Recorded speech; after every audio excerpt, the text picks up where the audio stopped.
Paul Jones bobbing his head around here. I love it. That was Born Cross-Eyed performing the song Big River, the Grateful Dead cover band, joining us this morning for Fun Friday. Thank you both for being here. Thank you for having us. Yes, great to have Lee Owen and Joey David here. And you all have a show at the Bowlds tonight.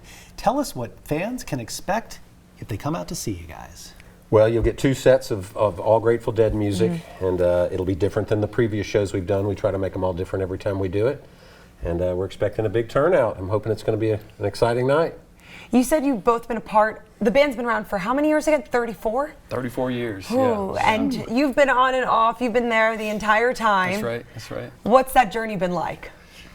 Well, I was just thinking about it this morning when I was getting ready. You know, it's what a thing to be able to come and bring this to folks that we've dedicated decades of our life to following the Grateful Dead and just studying those guys. And so the fact that people want to come out and see us do that is a really wonderful feeling. So when you say each time you're out there you try to come up with different sets, that really speaks to the magnitude and the level of the success that the Grateful Dead had, that you're able to come up with new stuff. They have that many songs to choose from, right? Yeah, there's several hundred songs. I mean, they did it over a 30-year period, so there's a lot to choose from, and of course they would take a improvisational approach to everything.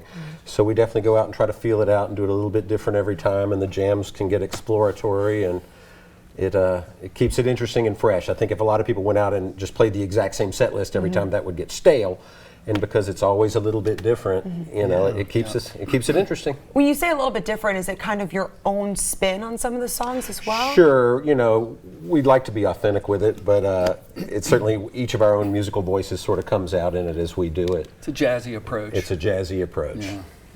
Our executive producer, Taylor Hatton, is a huge fan. That's right. And he's been to see you all perform, and he says it's really interesting to watch the crowd, because there are some people there who probably are regulars and know exactly what to expect. And then there are others who are really, like he said, their eyes just kind of open wide and they're just like amazed by what they're listening to. Do you see that when you're on stage? Can you tell that kind of reaction's happening?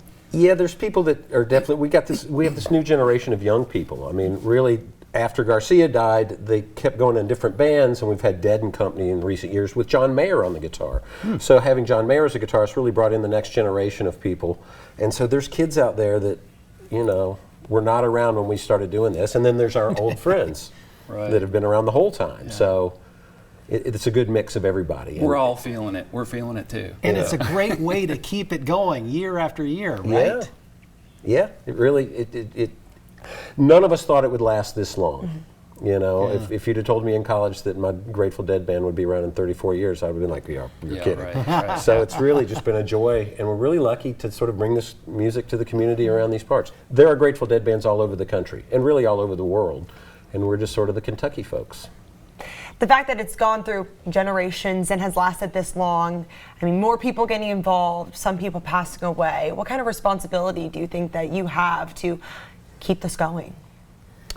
I mean, we're going to do it forever. Forever. Yeah, we'll really. I see us sort of continuing this until we individually pass away. Bob Weir had a thing that he said he wanted the music to last 300 years, and I think it could very well do that. It's very much an American songbook of stuff. You have different types of music, and the Grateful Dead is really its own beast. And it's a language in and of itself. We're keeping the conversation going. Do you find that younger people are coming up to you to try and get involved with you all, or have you noticed in this area at least younger musicians trying to take on this role as well to keep it going even longer? Absolutely. There's some guys call themselves New Speedway Boogie that play down the street all the time that are young kids I know, and the next generation will be ready to take over when we're old and gray. We're already old and gray, but I'm looking over my shoulder. I think I see a couple of the people who maybe Krista was speaking of.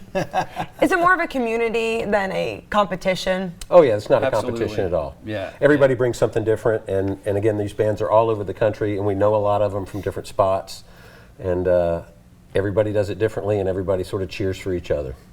Okay, well, we're going to get a chance to hear some of the great music coming up after this next break, right? Yes, you don't have to wait till tonight for the performance at the Bowlds at 8 p.m. We'll have a little jam session after the break. Stay with us. You're watching Fox 56 News, our home, your news.